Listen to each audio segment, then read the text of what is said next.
I'm Zach Wadley, and I'm joined by Eric Golz, head soccer coach, as we move into the summer and get ready for the fall season. The women's soccer schedule will be announced today, and Coach, thanks so much for joining me today. Thanks for having me. Let's start with you personally. Last year at this time, you had just taken the job a few months before, and so what's different this time now compared to this time last year?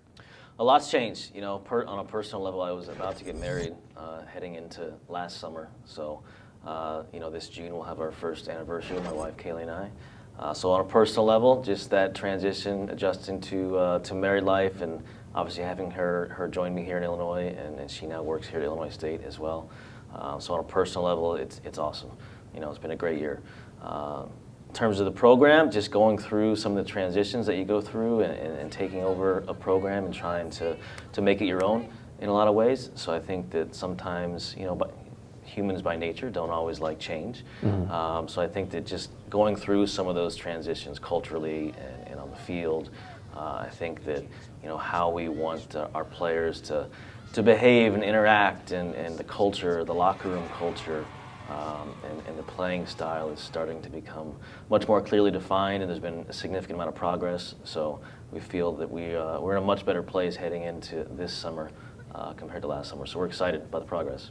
Well, and last year you started in January, so the spring season, it was really tough to get in, get everything going from a personal level, and then get the team out there. This year you had a full spring schedule, and it was a pretty tough spring schedule. You guys played some teams that were very successful in the fall the year before, and you wrapped up with games against Butler and St. Louis, two teams who have had some success. So what did you think you guys got out of the spring season? I think overall for us, the spring was a great success, and we were pleased as we look back on it in terms of the progress that was made. And we talked a lot to our players about some different areas of growth. Mm-hmm. And one was just the locker room culture, and building one that's founded on trust and respect and support, but also layered with competitiveness and accountability. And think that the locker room culture does a lot to dictate how you play together on the field. So that was a big focus. I think our culture has made significant strides and improvements, and I think our leadership group has done a fantastic job in implementing some of that. And then obviously on-field performance. I think that we took some big steps in a training environment. We took some big steps in how we played during games, and I think how we want to play stylistically, philosophically, is starting to become more evident and more clear. And the players have done a really good job of implementing that. Academically, that was another area of focus, to try and continually improve our academics. And the players did awesome. They got a 3.4. Returning players, average GPA is a 3.4. We had 4 players: Lauren Kale, Kelly Miller, Riley Ebner-Roth, and Megan Kozlow, who all got a 4.0. Ali Farkas and Abby Van Dievender, who were graduating seniors, also got 4.0s. So that progress was great to see. And we wanted to take some strides and show some improvements in our community service and engagement.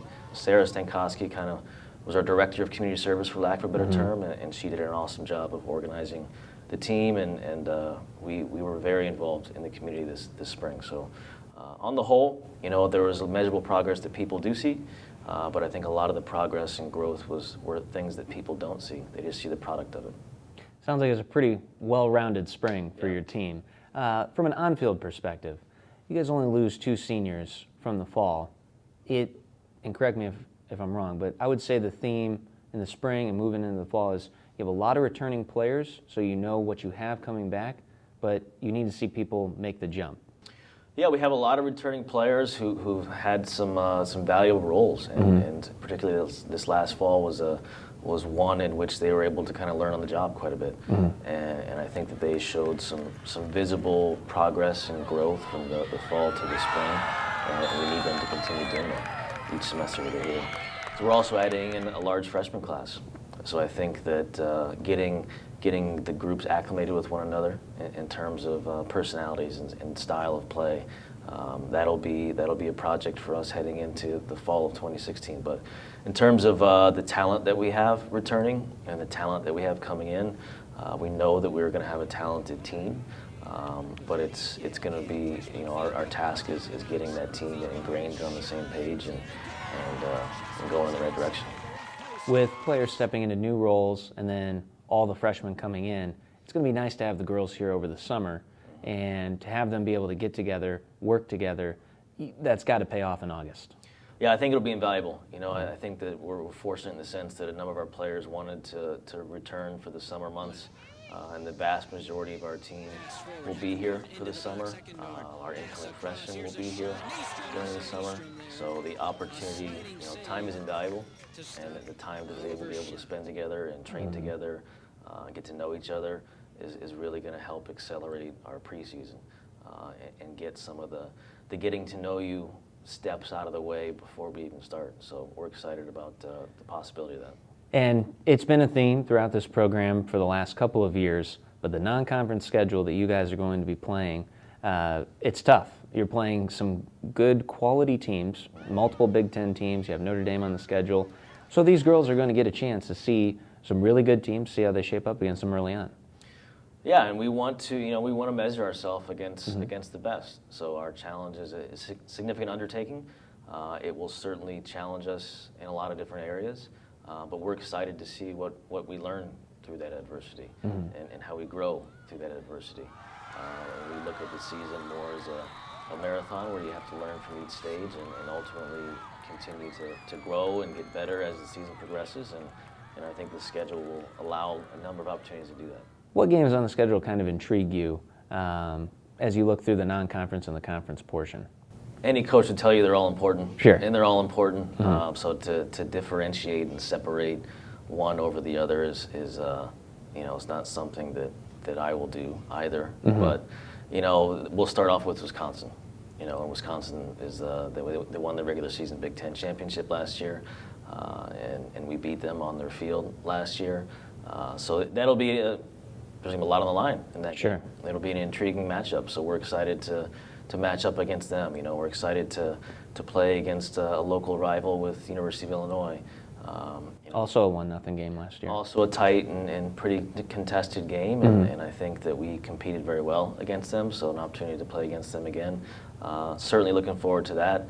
And then some, going to Notre Dame will be an exciting thing for our team. I think that they'll have one of the top 10 or 15 teams in the country next fall, so the opportunity to compete against them in that environment and in that arena will be an awesome experience for our team. At the end of the day, we want to take these experiences and grow from it, and take these experiences and make sure that we're not just playing against these teams. We want to compete against these teams. Sure. So it'll set us up for success down the road, as we head into the Valley, which is, you only play 6 conference matches. So each of those are very tightly contested, and there's a lot on the line each game. So we need to make sure that our non-conference schedule prepares us to succeed in that environment. Right. Well, we're really looking forward to it, and thanks so much for your time, and best of luck in the fall. Thanks, Zach. Appreciate it.